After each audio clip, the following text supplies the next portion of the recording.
Tout de même.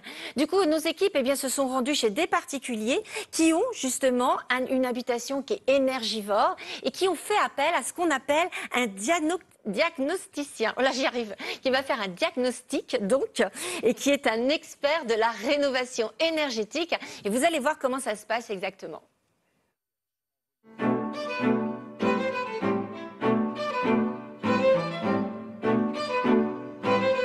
Lorsque Revka et son mari ont acheté cette maison, jamais ils n'auraient imaginé le montant de la facture de chauffage. Une véritable fortune. Nous, on a payé même pas 6 mois, 2124, plus le gaz, pas l'électricité. Pour une année, il faut compter 4000 €. Bonjour dame. Sylvain, lui, est spécialiste de la rénovation énergétique. Ce que recherche Sylvain avec sa drôle de caméra, ce sont les ponts thermiques, c'est-à-dire les fuites de chaleur. Direction le grenier pour constater l'étendue des dégâts. Ah, effectivement, vous m'avez pas menti.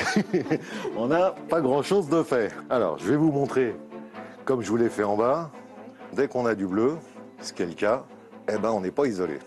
Donc là, ce que je vais vous préconiser, c'est une isolation sur tous les rampants.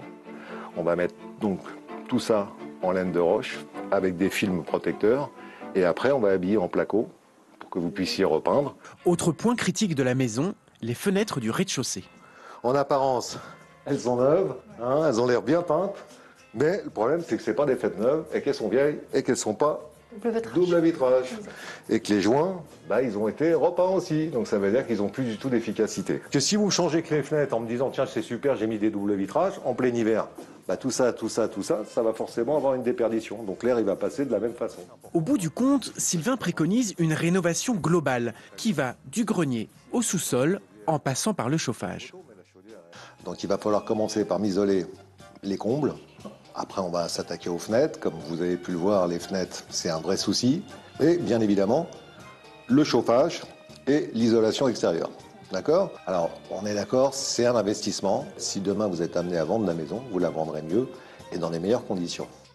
Avec de tels travaux, Revka peut espérer diviser sa facture d'énergie par 2. Bon, on a vu par où ça s'échappe, là, finalement, l'air chaud. Alors,